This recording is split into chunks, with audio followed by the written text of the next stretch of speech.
Welcome everybody, it's the 15th of April, it's Saturday.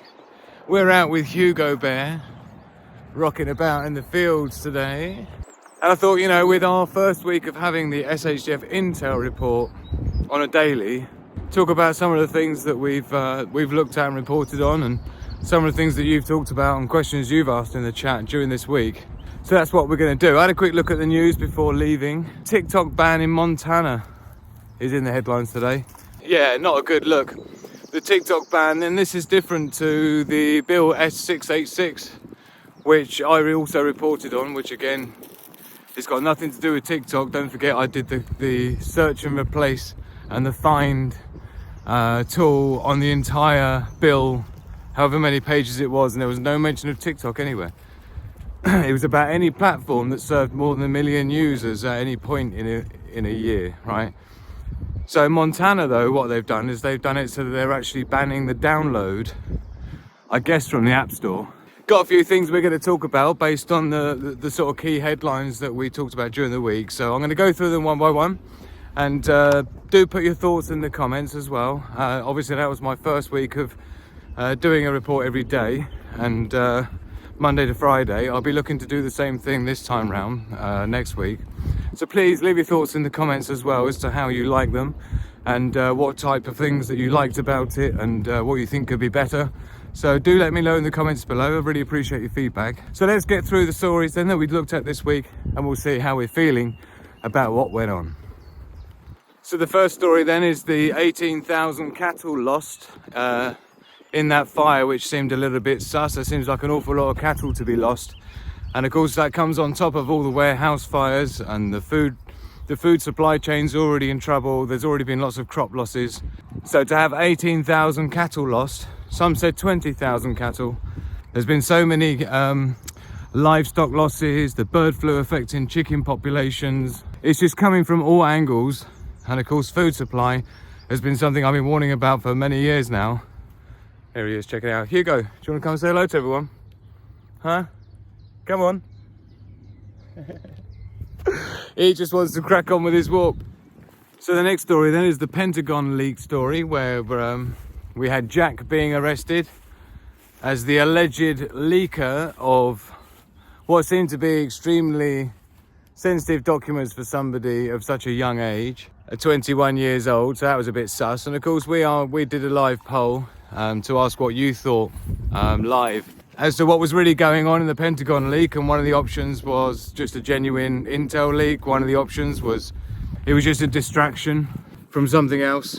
One of the options was it being like a limited hangout, another form of distraction, and then the other one, of course, was the strategic strategic propaganda, which Hugo pulling like a beast.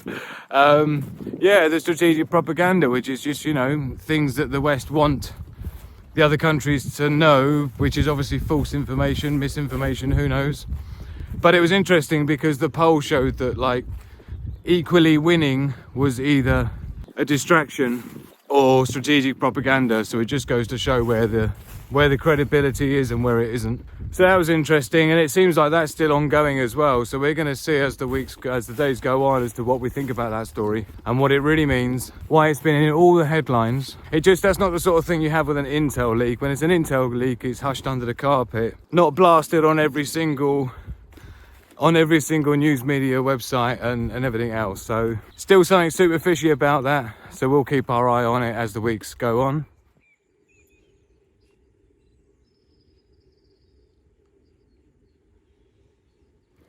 So next we had the Dylan Mulvaney debacle with the Bud Light, championing the transgender with the Bud Light advert. We looked at all that, and of course, what an absolute mess that is. It looks like it's up to about $7 billion lost. That is about as great an example as you could ever see it, with the most catastrophic loss you could ever incur, really, let's face it. I don't know if the woman who put it all together is actually, I'm not sure if she's still in a job or not, but it's unlikely it'll be for long. But what's interesting is a lot of people had asked me, you know, they were like, what do you think is going on with all that, Andy? You know, I've had at least 3 people ask me what my take is on the whole, why are they pushing all the transgender things so much everywhere, well, in the West anyway. And I think what it is, in my humble opinion, right, is I think it's just a demasculation. I think that's the same attack on sort of toxic masculinity and stuff like this. I think it's all designed to try and weaken the male population, which is what the governments are most fearful of, obviously, in terms of revolution or some form of pushback in any form, right? So I think a lot of it's to do with that. I think it's if you can, you know, estrogenize as many sort of alpha and particularly sigma males as you can, then of course you're taking down most of the people that would have a problem with the stuff that the tyrannical governments are doing. And therefore, you know, so you've got that part of it, which I think is probably quite a significant element. Yeah, I think it's unlikely that's not playing a part in it, right? To weaken men, particularly, right? Strong men. And the kids growing up, you can see the numbers of transgender and stuff like that, LGBTQ, is just accelerating beyond any normal organic level. Clearly there's something at play. Clearly, you know, the more you talk about something, the more you normalise something, you know, the more you're going to see it happen. So, you know, it is what it is. I'm all for acceptance. I'm all for, you know, people being able to be who they want to be and not be judged and stuff. Definitely all for that. I've got a lot of friends who are LGBT. I've only met a couple of people who are sort of transgender, but living in Thailand for so many years, it's pretty normal there, right? So it's no big thing, but they're not plastered around everywhere to achieve acceptance, right? And they're not replaced by most obvious, like, Woman of the Year award on several things have all been transgender women, biological males. And I just think it's partly an attack on women as well, really, and it's not ending well. It's already causing problems with relationships, and that's all part of the plan as well, because it's divide and conquer, and particularly the family unit is a massive threat to the powers that be, because, you know, a strong family unit doesn't really need the big G, does it, right? They're pretty self-sufficient, and self-sufficient, oh, big old pheasant there, self-sufficiency is a threat, right? So it's not going to be long before they start coming on after the preparedness community, or is it? You know, if there's a similar thing.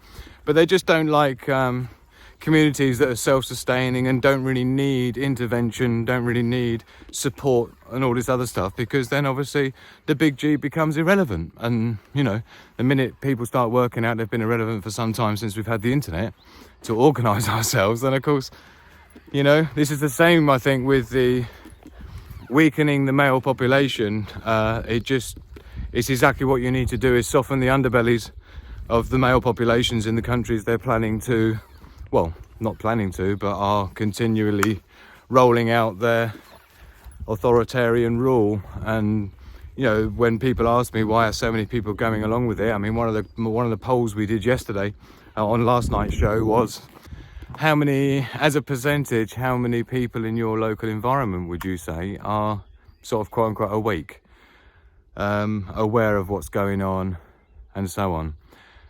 And not to my surprise, we're talking about less than 5% of people is what the winning vote was. Less than 5% of people in their local environment were actually awake. And in fact, there was 4% of the vote. 4% of the vote said more than 50% was one of the options. So more than 50% of people in their local environment were awake. So whoever those people were living in those areas, please let us know in the comments below, because we're packing our stuff and we're on our way there right now.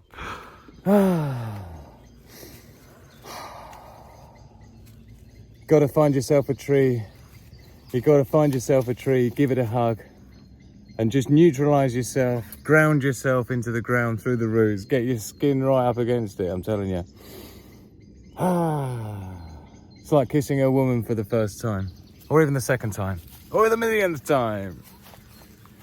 So the other thing we talked about this week at reasonable length was the infertility, and I looked at the graph showing the infertility in different countries ranked around the world, and it's quite a significant drop. And it's quite interesting that the diversity between the highest country, which was Niger, that was something like 6.9 reproductive rates. That's like the average number of children an African woman from Nigeria has is 6.9.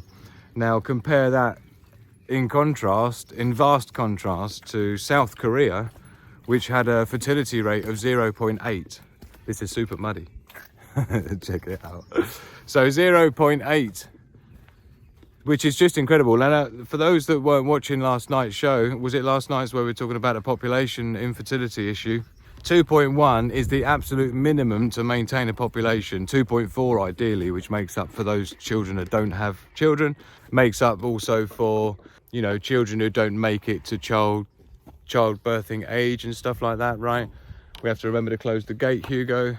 So you've got all these things, but basically if you have about 2.4 children per family, you know, per thing, you're obviously replacing the two parents and some to allow for deaths. And, you know, the UK, for example, and the US are about 1.6, and Australia the same. So what was interesting is you got literally the top 20 countries for fertility in terms of number of children on average was about 6.9, and all the top 20 were African countries, right? And what's more is that all the countries that were at the bottom were seemingly white Western countries. And I made the point of that, you know, in some countries, I believe Russia's one of them, they sort of give you $20,000 or whatever when you have a child to encourage, you know, and to try and motivate the population to increase the native population. And of course, it seems like in the West, it's the opposite. What they're doing is they're opening up the borders and helping them to inflate the boats and bringing them in from other places. And with the way these populations are exploding in these countries and completely and utterly dying off, now when you get down to below about 1.8 as a reproduction rate, you're actually at the point where you're irreversibly that's extinction level event for that race. Extinction level event, right? As in, you can't get that back. Once you've lost a certain number of people and the reproductive rate has gone down to a certain point, it's lights out for that thing. So if that's British people, that's British people, right? But as I said, there's no mention of this from our governments. They're not saying to us, oh, you know, encouraging us to have more children or anything like that. No. What they're doing, they're opening up the borders and they're bringing them in from Africa and other places that have got 6.9 children per family. So we've got to a super boggy point here. We need to get over to there, down that trail. No, Hugo, not that way. No. Stay. We got to calculate our route. It's all about planning, Hugo. It's all about planning. Proper planning prevents piss poor performance. We've got to work out our route across.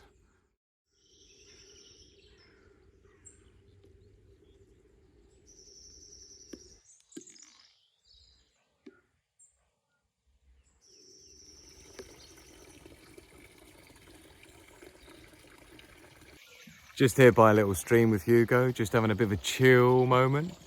Thank you again, everybody, for your support this week for the SHTF Intel reports. I really appreciate each and every one of you being with me this week. It was great fun, and I thoroughly enjoyed it, and I hope you did too. We'll have to see what next week brings. There's lots going on. I'm going to try and keep up to date with all of you, and Monday, Tuesday, Wednesday, Thursday, Friday with the SHTF Intel.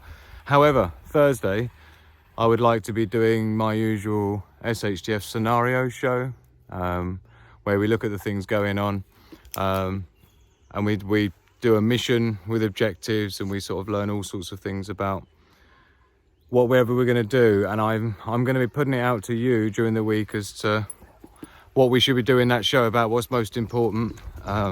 There's a bunch I need to do. I need to talk about Bitcoin. I need to talk about AI. I need to talk about programming your ham radios. I need to be reviewing my own medical kit.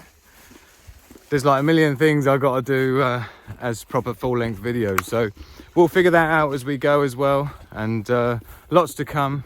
Thank you again for all of your support. It's been a lovely week. And Hugo chasing the birds.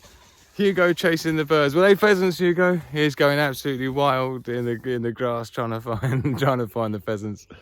I think you missed them, mister. He missed them.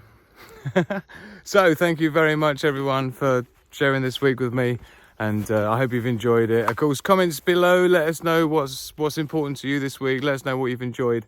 Let us know what you think we could do to make it better. And in the meantime, as usual, Love, peace and progress to the pack.